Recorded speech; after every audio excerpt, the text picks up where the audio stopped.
All right, we're here. Celtics lost game one to the Knicks the other day, and the second half was brutal. They missed a bunch of threes. That was a big story coming out of the game. Set the NBA record for most threes missed in a single playoff game. They shot 15 of 60, and Jayson Tatum in particular had a really rough second half. He came out blazing hot. I think he had 13 straight points in the first quarter, and then in the second half, he shot 2 of 11 and 2 of 9 from three, and then in overtime was 1 of 2. So rough end to the game for Jayson Tatum after a blazing hot start, and we're going to take a look at what happened to him. Yeah, I mean, blazing at the start is an understatement. He had like almost all of the points in the first quarter. He had 13 of the 19 at one point. He was carrying them hard. Second half was a different story. He just didn't have the juice.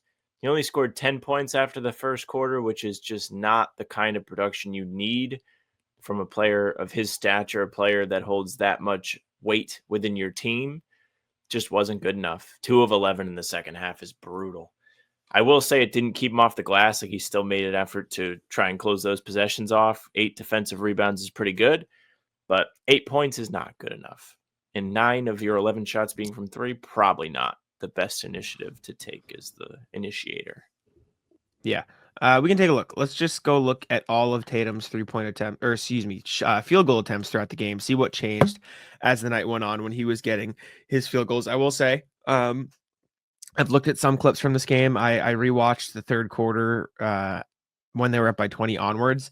The Knicks made a very clear effort to cut off driving lanes for Tatum and everybody else. So that definitely made it more difficult. But let's take a look at the shot selections. And also, always with clips like this, keep in mind that we are looking at the shots. So we're not looking at the shots he didn't take. We're not looking at some of the passes he made that people missed. And we'll try to look at some of those too. But these are just the Jayson Tatum shots. This is nothing else. And so I think that's always important context to have as well, that we're not looking at absolutely everything. But here we go. First quarter, 8 minutes. You see the first play of the game, Jayson Tatum pick and roll with Kristaps Porzingis, gets Town on him. They were switching this all day, right? Tatum took a pull-up three over Karl-Anthony Towns.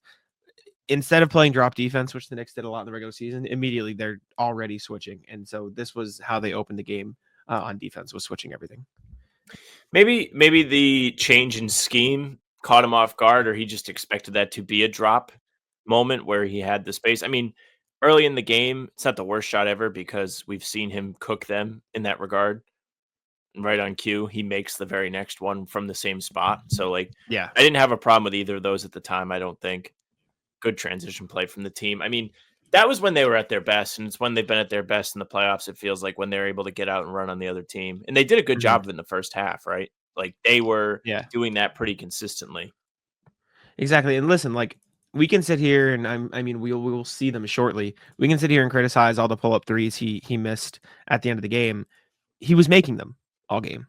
He was actively making these threes over the bigs all game because they had to back up or else he would drive on them. And they were going in. They were going in over and over and over again. So they weren't good shots at the time, but you can understand why you stay confident. And the last thing you want is I don't want to shoot the ball anymore. Look, he gets another pull-up three, misses that one, but like these are the threes he was getting earlier in the season because when the Knicks went back to drop defense instead of switching all the way, you have an open lane or an open space for a pull-up three. So I like Jayson Tatum's shot selection early in this game. He didn't really get much going in the second quarter, but up until this point, you see another one here, him driving on Anunoby and campaign, didn't get the foul call, but being aggressive in the paint is what you want.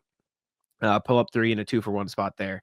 Yeah, I mean, listen, there were a lot of threes, obviously, but I think a lot of them are good. Like, you're going to tell, I mean, he's wide open. You know what I'm saying? Like, there's only a It's off the certain catch. It's amount fun. you can get mad at. Exactly. We're not at the stage of the game where I think we're going to be shaking our fist upset yet. No. Anyways, I think Tatum did a really good job of picking his spots, reading the game in the first half. Like, even the missed drive where he thought he got fouled, or even the shot you just saw, like, it's a paint touch. He put his head down, tried to get inside, tried to get the best possible look. Shout out to Precious Achiuwa on this possession. I think the two of us said it. We are like, wow, like, great defense. Couldn't believe it. Sorry, I'm laughing at OG Anunoby and Luke Cornett. He just gives him a hug. Would love to see the official report on That's that fine. one. It changed the game. Double screen for Tatum here, gets an open pull up three because the Knicks changed their coverage a little bit. They started hedging instead of switching completely. So Right. Jalen Brunson hedge recover, and then I mean it's a wide open three. It just he lost. Tatum completely lost his touch in the second half. By the way, like This none of them play's were close. hilarious because Brunson hedges the screen, but then sets a pick on Cat. I know. Yes, exactly. Next one, Hauser sets a screen. Brunson hedges again, and Tatum again. Like it's a little bit deep, wide open three. Like it's a late contest from Anobi, but wide open three, and he buries that one. That was So, a like big I one. don't think That stage exactly. of the game too. Knicks are on a run. This is a similar one. Just takes it over both of them and makes it. So like Tatum was on for most of this game, and then you get into the fourth quarter and it's not It's as worse. on anymore. Brunson hedges again. Tatum takes another three, similar spot, just doesn't go in. But like these are open threes. They're a little bit deep. They're open threes. You get in here and Tatum crosses up Josh Hart, open three. But like this is the weird one to be like this is an open three. He crossed him up, got space, wide open three. Not even close. Like he just lost the rhythm, man. Like it went from dialed The in game was tense. to not even close in such a short period of time. That'll throw Which you was off. The frustrating. game just gets tight. Like this was the arena is all on edge now. Everybody's kind of quiet. I mean, that drive right there is a good take. Great drive. It's the kind of thing that I would be begging him to do in this situation after all the threes we just watched. Tough roll, like really like the look, like the aggression, took Anunoby off the dribble, didn't even need the switch. That's pretty good. Missed it. Not a lot of time left on the shot clock here. This feels like a situation where you could afford to maybe try and work Cat a little harder than this. I agree. The only difference is I'd have to go back and look at the first quarter. There are like 4 feet in the correct. Right and that was the big switch. You mentioned it. Yeah. We talked about it last night when we did the post-game recording. They cooked the Knicks to finish the second quarter, and Tibbs went back to the locker room and said, no more. They are going to have to earn these buckets off drives. Yep. Tatum, another wide open three. It just this was a pretty fine look. Of the three that you're about to see in the final 2 minutes of the game, that one was fine. It was fine. Yes. He gets it off the dribble. He's shooting over Brunson. It is what it is. Now, this right here. Well, listen, this one I watched earlier, and the context of this one is he doesn't try to take the shot on the possession. He tries to get Horford an open three. Yes. And by the time he gets the ball back, watch Bridges hedge over and stop the drive with, I think, maybe 5 seconds left on the shot clock. Tries to find Horford. This point, 6 seconds left, tries to drive. Bridges completely cuts in. And then it's, you know what I'm saying? Like maybe you kick to Derek White here and he takes a super deep three. Tatum took one in rhythm. It's not good, right? I don't want people to think that I'm sitting here making an excuse for it. It's not a good possession. But the added context to this is before this happened, it was an offensive rebound. So they didn't waste 14 seconds of a shot clock. There were 14, or they didn't, there were 14 put back on the clock. And then you get down to 10. And then it was in this situation. And the first 2 looks didn't there, and he made something happen. It's not a good look. You need to work to get something better. You need to maybe Drew screens for Jalen off the ball. He curls in, tries to get in the paint. Like there needs to be something else that happens. But there is a reason why Tatum took the step back. I don't think the plan was Tatum's going to take a step back here. That's all I'm saying. The critique, and it's really hard to watch film and be like, well, this is what he should have did. Because then, listen, if this shot goes in, we're all like, wow, Tatum's a dog. He's so clutch. Exactly. Like, that's the end of the story. But like, if you want to nitpick this, the way that the game had gone, the team is ice cold. They've really struggled to hit threes this entire half. Derek White had just made a big one to put them in the position they're in. I think that first drive attempt right here, he needs to make Anunoby commit a little bit more. I think if he just kind of even like sets a ball handling pick to get Horford to look in the corner here, it's a better quality possession. But again, that is splitting hairs. If the shot goes in, we're not talking about it. I understand the context of the Knicks have fully went all in, no paint shots. Even the layup he missed that we watched a couple minutes ago in the third quarter, there were like 3 guys at the rim waiting for him. Tough. Yeah, man. This one was tough. You get down to this one. Yeah, this was bad. I don't have an excuse for this. They should have set the screen more. They should have taken more time. Like The context here is they wasted the entire shot clock because, like, you understand why, because they didn't want Yep. to give the Knicks ample time to get a shot off if they did miss the shot, which they did miss the shot. This can't be it. This can't be By it. the way, the Knicks did have ample time regardless. I know. They, And they listen, were like, always going to have ample time with the difference. I mean, 6 yeah, seconds is plenty of time to and get a decent look. on top of that, like what I said earlier, we watched him make the shot 3-4 times earlier in the game, right? Like it's not like he is incapable of making the shot, but in a spot like this tie game, you got to be able to work for something better. And there's also the context that he, yes, was hot earlier in the game. He's 2 of, I don't know what, 2 of 8 in the second half. I mean, you're an NBA superstar. You really don't think that way. But that's what it was. Like, that was not what's working for you. And I don't think you should always abandon ship, right? I truly don't. Because you look at the Pistons series, and I think game 6, Cade is ice cold from 3. Jake and I are on the playback. We're watching it happen. And he refuses to take threes late in the game, and it just makes it so much easier on them. Like, I do get it. This is a situation where you can afford to be like, maybe not. Maybe I try and drive past Mitchell Robinson, who looks like he's trying to tap dance. Maybe. Yeah, should have drove here. No pushback from me. This last shot, Celtics got a little flack for too. Tatum taking this. This was not for Tatum. This play was not for Tatum. Watch Drew Holiday and Jaylen Brown fuck up this entire play. Look at Yeah, this. it was bizarre. They go to the same spot. They ruined the whole thing. I think the play they ran for Jaylen Brown at the end of the game where McKellar just stole it. This is the same play. They're doing the same thing. They're going to try to dump the ball to Jaylen Brown all the way on the opposite side to get a catch and shoot And three. Horford is going to screen. Yeah, Yeah, I see or it. Like, Jalen's he going was to coming curl over.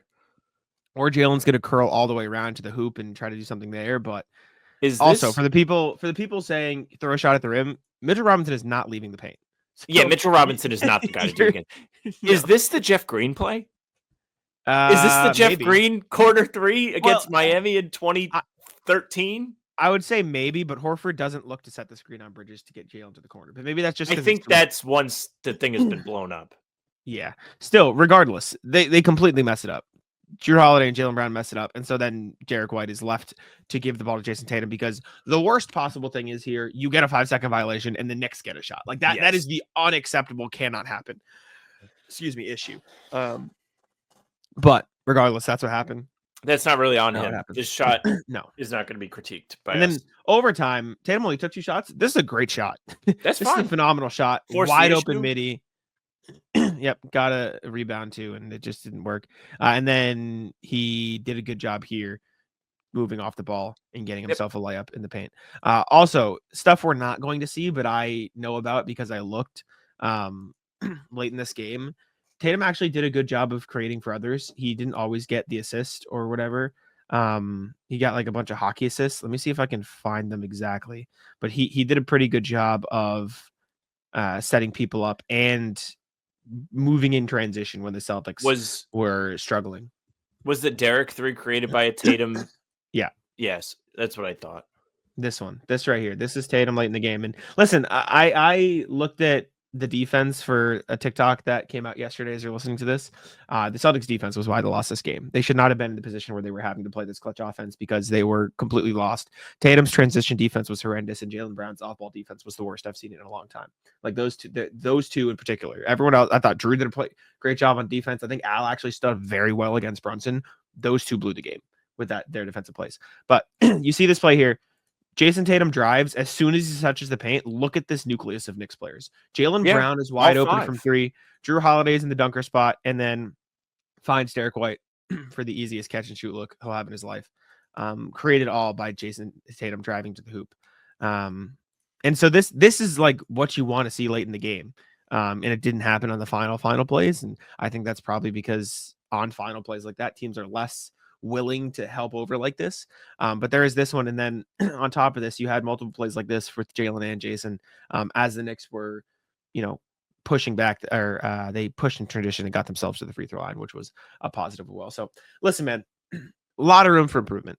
Tatum did not take good shots all the way through this game, but I do think the magnifying glass being placed solely on him is a bit out of proportion for the reasons they lost this game. I Well, don't I think the mean, threes are the biggest reason they lost the game in the first place, and so there's no excuse. Like, let me rephrase. I think the reason people are mad at him is the wrong reason. Don't be mad at him for all of his shot selection. There were a couple that you can be mad at. Yes, be mad that he missed the shots. Like, these are shots you should be making. That's why people should be upset. if you want to be blaming, Jalen is also 1 of 7 in the second half. 5 Terrible. shots are threes. They just kind of got away from what was working. And the Knicks, credit them, they took it away. They did a great job of making them have to think twice about going to the paint. And I think that's why they looked really uncomfortable late and their offense got stale late, because they were like, man, like, this is what they're giving us. We have to do it. And that's fine. I just think there are more meticulous ways to get the threes, which they've proven they can do. Like, I don't think the sentiment should be the world is ending, but it sure sucks. Definitely sucks. Not ideal. Anyways, let us know what you thought of the Tatum game. Lots of room for improvement, clearly. Appreciate y'all for tuning in. Make sure to leave a like, subscribe, and all that. Sam, take it out. Hey, thank you very much for listening and watching. Make sure you leave a like, comment, subscribe. Tell us how you're feeling heading into game 2. Subscribe and hit the bell. We're here every single day. New content dropping at 5 a.m. Full pods drop Tuesday, Thursday, Sunday. Game recaps are up the morning after each game. And other videos are up in between to keep you up to date with all things Celtics. We've got you covered. We're doing pregame live for a half hour before tip-off on this channel, on the CLNS channels. Come hang out. It's a lot of fun. We love talking with the chat. Make sure you're there for it. Don't miss it. Spotify and Apple, we're there too. All of our pods and recaps are up. So if you just want those, go ahead, follow. They'll go right to your feed. Leave a 5-star review. We'd appreciate that. And peer pressure your friends. Tell them to listen. You can email us, hbtcpod@gmail.com. Again, go ahead. Let us know how you're feeling heading into game 2. If it's after game 2 and you're seeing this, go ahead. Tell us how you're feeling heading into game 3. We'll be recording later in the week. So get them in.